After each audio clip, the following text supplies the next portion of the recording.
Good morning everyone. सभी को voice clearly आ रही है? Yes, sir.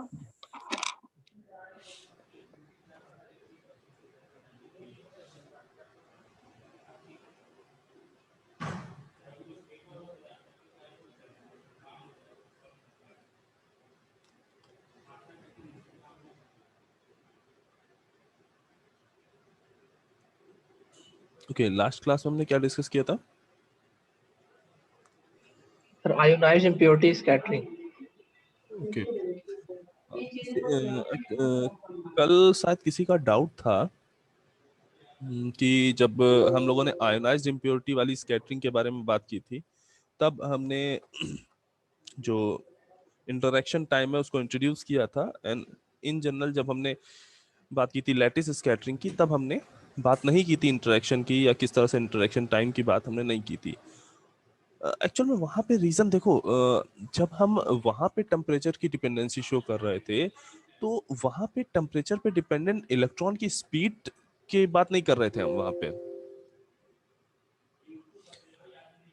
राइट, हम वहां पे बेसिकली जो हमारा लैटिस एटम है, जो कि लैटिस पॉइंट पे सिचुएटेड है, टेम्परेचर की वजह से जो उसमें जो चेंजेस आ रहे हैं, मीनिंग जो वाइब्रेशन उसका इंक्रीज कर रहा है, वहां पे हम उस चीज की बात कर रहे थे। और वहां पे जब हम लैटिस स्कैटरिंग की बात करते हैं, तो टेम्परेचर का इफेक्ट ऐसा बिल्कुल नहीं है कि इलेक्ट्रॉन की स्पीड पे पड़ नहीं रहा है, बट और वो इंटरेक्शन टाइम वाला जो फिनोमिना है वो वहां पे भी लग रहा होगा, बट जो डोमिनेंस है, जो टेम्परेचर का जो इफेक्ट की जो डोमिनेंस है, वो ये है कि वहां पे लैटिस का जो वाइब्रेशन है वो ज्यादा इंक्रीज कर रहा है। दैट इज वाई वहां पे हम उस इंटरेक्शन टाइप को इग्नोर कर देते हैं, वहां पे हम उस चीज को देखते नहीं है। बट जब हम आयोनाइज्ड इम्प्योरिटी की बात करते हैं, आयोनाइज्ड इम्प्योरिटी की वजह से जो स्कैटरिंग होती है, जब हम उसकी बात करते हैं, तो वहां पे ये इंटरेक्शन टाइम और ये जो वेलोसिटी ऑफ इलेक्ट्रॉन है, ये एक सिग्निफिकेंट पार्ट रोल प्ले करने लगते हैं।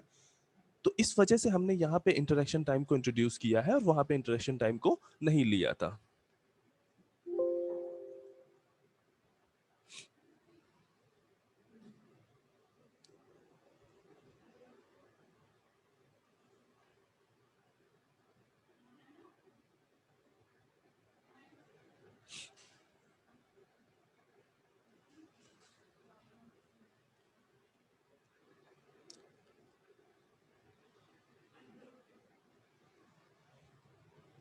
आफ्ताब रहमान,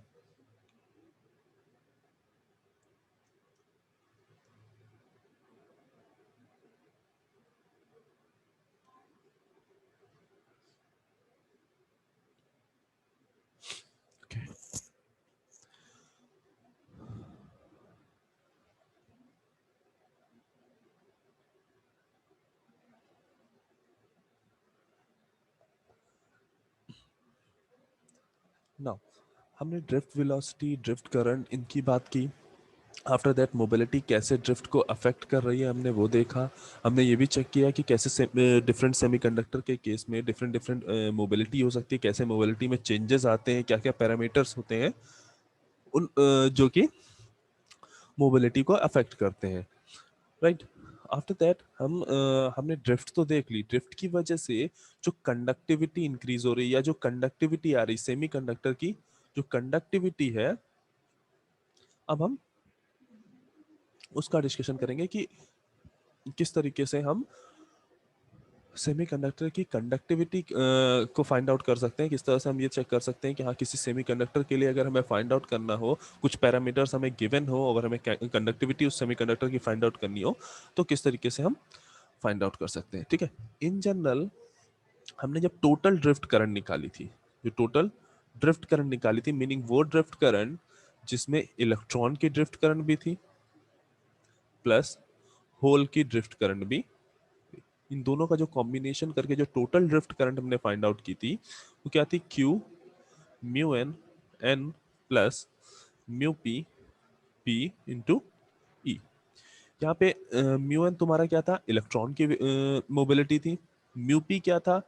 होल की मोबिलिटी थी। N concentration of electron, and p concentration of hole. ठीक है, ये हमने total J drift find out किया था। नाउ अब हमें, अगर हम ओम्स लॉ देखें,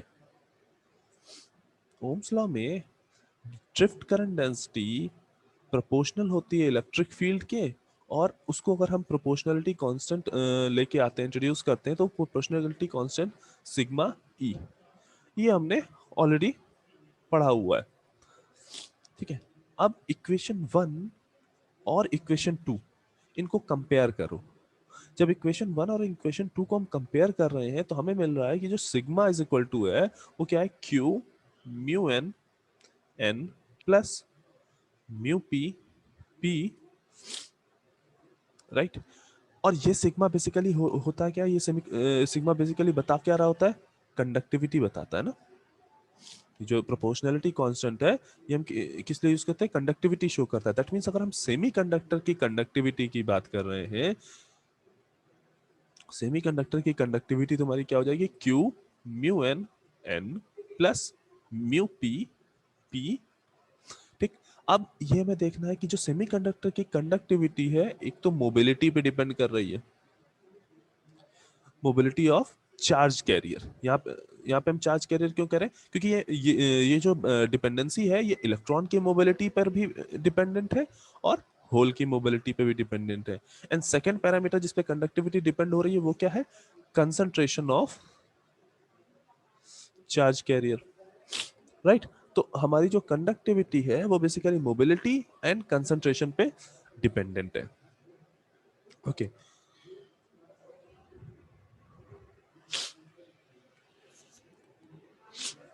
अच्छा, इन केस अगर आपको कहीं पे जब पेपर में सब्जेक्टिव क्वेश्चन आता है और वहां पे कंडक्टिविटी का डेरिवेशन तुमसे पूछा जाता है और उसके जो गिवन मार्क्स हैं वो ज्यादा हैं, तो वहां पे तुम पहले ड्रिफ्ट करंट से स्टार्ट करोगे, ड्रिफ्ट करंट की सारी बातें बताओगे, ड्रिफ्ट करंट फाइंड आउट करोगे, और देन फिर उसके बाद ओम्स लॉ से कंपैरिजन करके देन वहां पे कंडक्टिविटी की ये जो फॉर्मूला हमने फाइंड आउट किया है ये बेसिकली फाइंड आउट करोगे।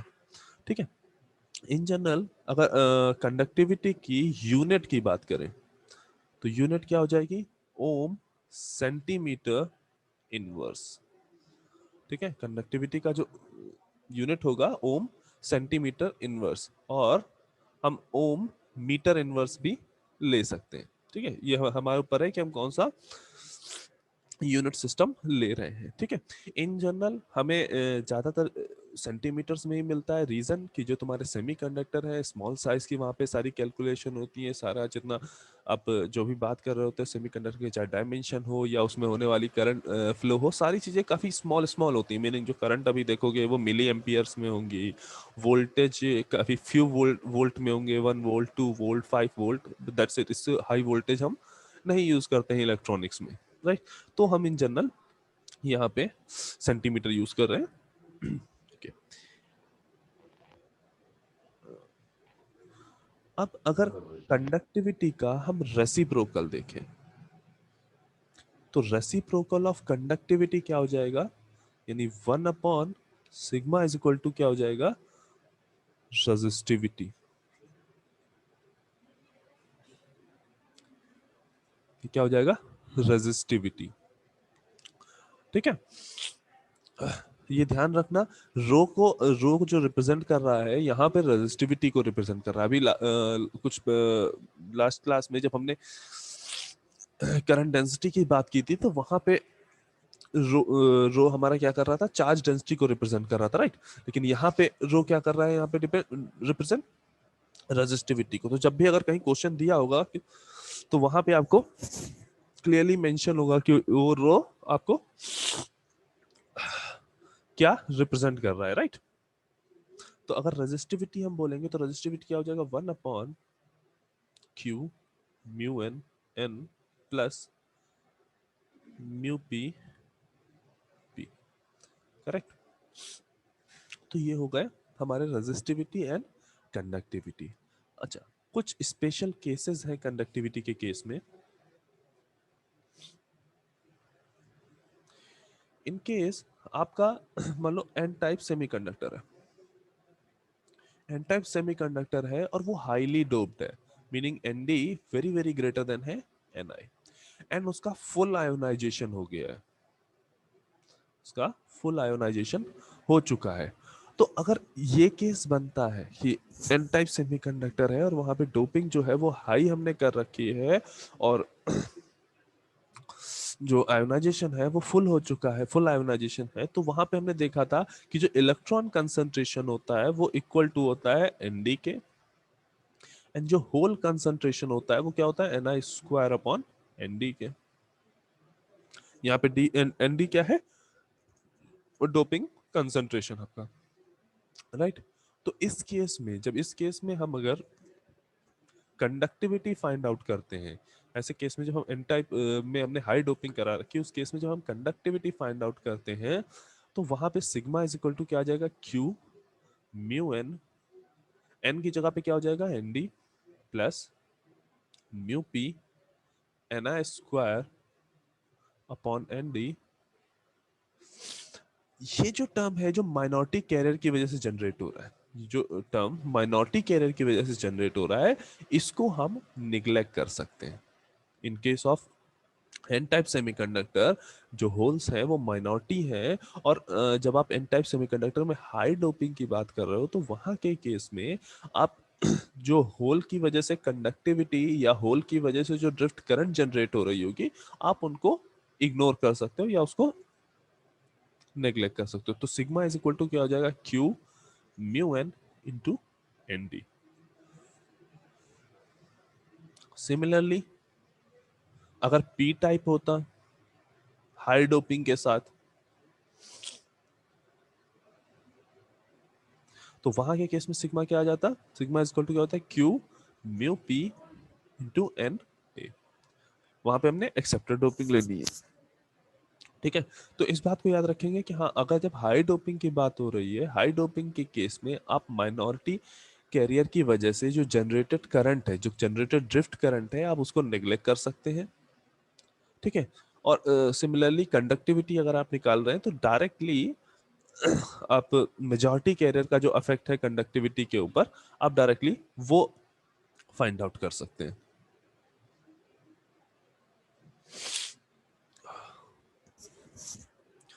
नाउ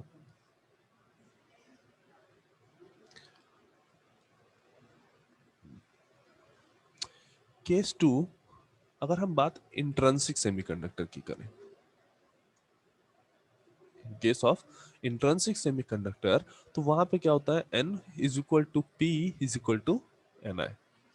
तो वहां के केस में सिग्मा क्या हो जाएगा, क्यू म्यू एन, एन की जगह पे हम क्या लिख सकते हैं, एन आई प्लस म्यू पी, पी की जगह पे हम क्या लिख सकते हैं, एन आई, राइट। तो ये क्या दे देगा, q mu n plus mu P into n i. Simply इस तरह से लिखो, ज्यादा सही है, q n i mu n plus mu p. Now अब अपनी ट्यूट शीट में देखना, ठीक है, जब क्लास ओवर होने के बाद तुम्हारे पास एक कंडक्टिविटी रिलेटेड जो भी क्वेश्चन है वो सारे क्वेश्चन आप अटेम्प्ट करना, ठीक है।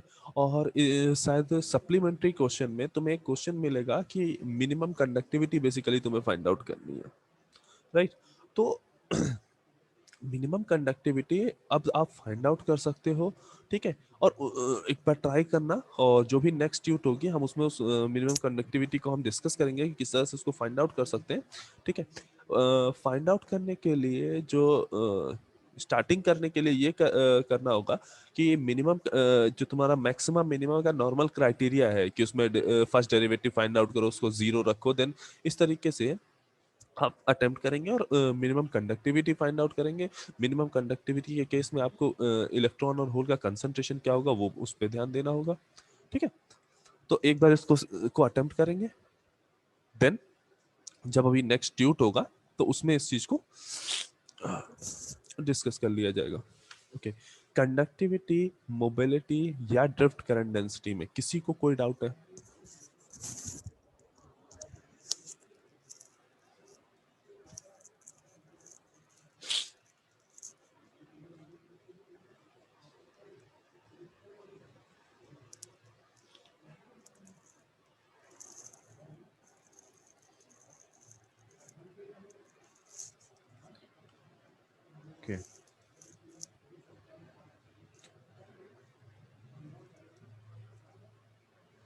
तो नेक्स्ट टॉपिक पे हम प्रोसीड कर सकते हैं, जो है कैरियर डिफ्यूजन या सिंपली डिफ्यूजन।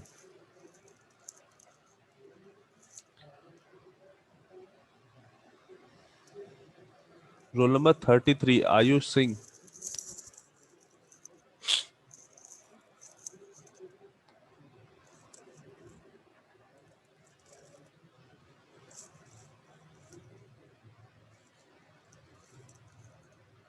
ओके, डिफ्यूजन हमने पढ़ा है। डिफ्यूजन बेसिकली होता क्या है, जब तुम्हारा इलेक्ट्रॉन या होल का जो फ्लो है, जो मूवमेंट है, वो हाई कंसंट्रे without any electric field, high concentration से लो कंसंट्रेशन की तरफ होता है, तो उसको हम क्या बोल रहे हैं, डिफ्यूजन बोल रहे हैं। हमने इसको एक एग्जांपल से भी देखा था कि हाँ, जो डिफ्यूजन है वो बेसिकली क्या हुआ तुम्हारा, जब तुमने एक परफ्यूम का बॉटल एक रूम के अंदर ओपन किया, तो तुम्हारा जो परफ्यूम का स्मेल था या फ्रेग्रेंस था, वो क्या हुआ, पूरे रूम में आपका स्प्रेड हो जा रहा है। क्यों स्प्रेड हो रहा है, क्योंकि जो जब जिस जिस बॉटल में आपने परफ्यूम को रख रखा है, वहां पे परफ्यूम के जो पार्टिकल है उनकी डेंसिटी, उनका कंसंट्रेशन जो है वो काफी हाई है, जबकि रूम में उन पार्टिकल्स का जो कंसंट्रेशन है वो काफी लो है। दैट इज वाई वो अपने आप डिफ्यूज करना स्टार्ट करते हैं फ्रॉम बोतल टू रूम। ठीक है, ये इन जनरल हो गया, ये जो गैस पार्टिकल हो गए उन गैस पार्टिकल्स का डिफ्यूजन हो गया। और जब हम बात करते हैं इलेक्ट्रॉन या होल के डिफ्यूजन की, तो वहां पे क्या हो रहा है, उस डिफ्यूजन की वजह से हमें करंट भी मिल रही है, क्योंकि जब मूवमेंट ऑफ इलेक्ट्रॉन या मूवमेंट ऑफ होल होगा तो वहां पे हमें करंट भी मिलेगी, राइट। और फिनोमिना वही है, हाई कंसंट्रेशन से लो कंसंट्रेशन की तरफ मूवमेंट होगा। अच्छा, नेक्स्ट हमें याद रखना है कि चाहे वो इलेक्ट्रॉन हो या होल हो, मूवमेंट जो होगा वो हमेशा हाई कंसंट्रेशन से लो कंसंट्रेशन में ही होगा। मीनिंग, अगर ये हमारे पास एक सेमीकंडक्टर बार है, उसमें इधर ऐसे हो इलेक्ट्रॉन्स हैं,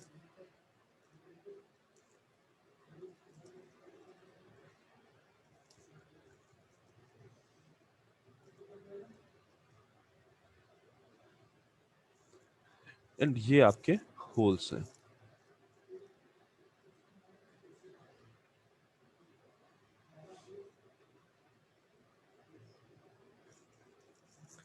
ठीक है, तो अब जो होल का डिफ्यूजन होगा उसका डायरेक्शन ये रहेगा, होल डिफ्यूजन का डायरेक्शन आपका ये रहेगा। क्यों, होल का कंसंट्रेशन इस साइड पे यानी बी साइड पे ज्यादा है और ए साइड पे कम है, तो होल का डिफ्यूजन क्या होगा, बी टू ए होगा। जबकि इलेक्ट्रॉन का जो कंसंट्रेशन है वो ए साइड पे ज्यादा है और बी साइड पे कम है, दैट मींस उसका डिफ्यूजन ए टू बी होगा। ठीक है, इसका बिल्कुल ये मतलब नहीं है कि इलेक्ट्रॉन और होल का डिफ्यूजन हमेशा अपोजिट साइड में होगा, बिल्कुल ये नहीं सोचना है। यहाँ पे केवल के ये बात याद रखनी है कि जो इलेक्ट्रॉन हो या होल हो, दोनों का ही डिफ्यूजन जो होगा वो हाई कंसंट्रेशन से लो कंसंट्रेशन की वजह से की तरफ होगा। ठीक है, तो ये हमें ध्यान देना होगा कि जो सेमीकंडक्टर है, सेमीकंडक्टर में जो कंसंट्रेशन ऑफ होल है या जो कंसंट्रेशन ऑफ इलेक्ट्रॉन है, वो कहाँ पर हाई है और कहाँ पर लो है, राइट। अब अगर इस डिफ्यूजन की वजह से, जब इस डिफ्यूजन की वजह से इलेक्ट्रॉन और होल का फ्लो हो रहा है, तो अब जब ये फ्लो हो रहा है, मीनिंग मूवमेंट ऑफ इलेक्ट्रॉन है, मूवमेंट ऑफ चार्ज कैरियर है, दैट मींस कुछ ना कुछ यहाँ पे करंट फ्लो कर रही होगी, और उस करंट को हम क्या बोलते हैं,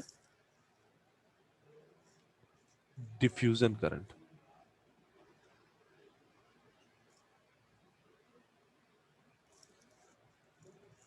उस करंट को हम क्या, डिफ्यूजन प्रोसेस से या डिफ्यूजन फिनोमेना से जो आपको करंट जनरेट हो रही है, उस करंट को हम क्या बोल रहे हैं, डिफ्यूजन करंट। तो अभी हम क्या फाइंड आउट करने की कोशिश करेंगे, डिफ्यूजन डिफ्यूजन करंट की डेंसिटी।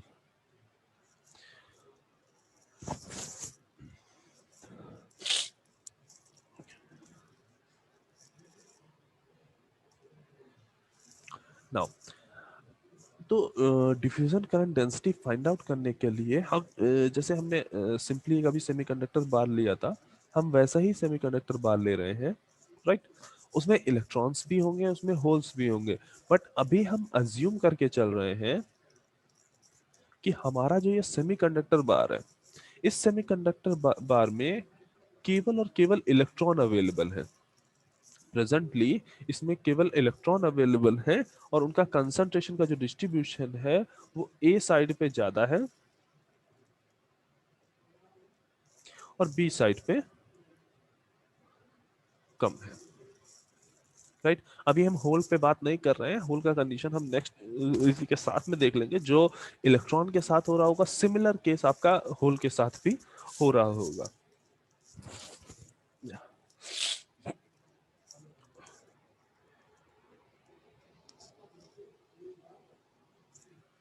नाउ अब जो ये इलेक्ट्रॉन है यहाँ पे, अगर ये जो कंडक्शन स्टार्ट करेंगे, कंडक्शन स्टार्ट कब करेंगे, जब आप इनको 300 डिग्री केल्विन का टेम्परेचर दे रहे होगे या मोर, ये बात कहें, excuse me,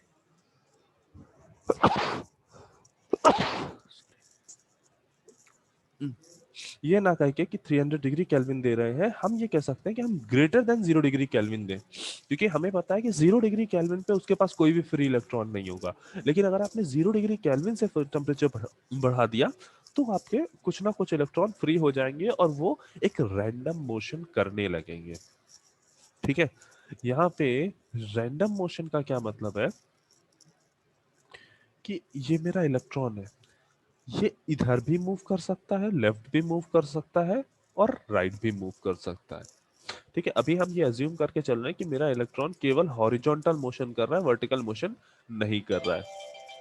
तो अगर ये इलेक्ट्रॉन मेरा रैंडम मोशन कर रहा है तो उसके लेफ्ट में जाने की प्रोबेबिलिटी और उसकी राइट में जाने की प्रोबेबिलिटी, सॉरी, उसके राइट में जाने की प्रोबेबिलिटी एंड उसके लेफ्ट में जाने की प्रोबेबिलिटी दोनों क्या होंगी, सेम होगी। मीनिंग हाफ प्रोबेबिलिटी होगी कि वो लेफ्ट में जाएगा और हाफ प्रोबेबिलिटी होगी कि वो राइट में जाएगा।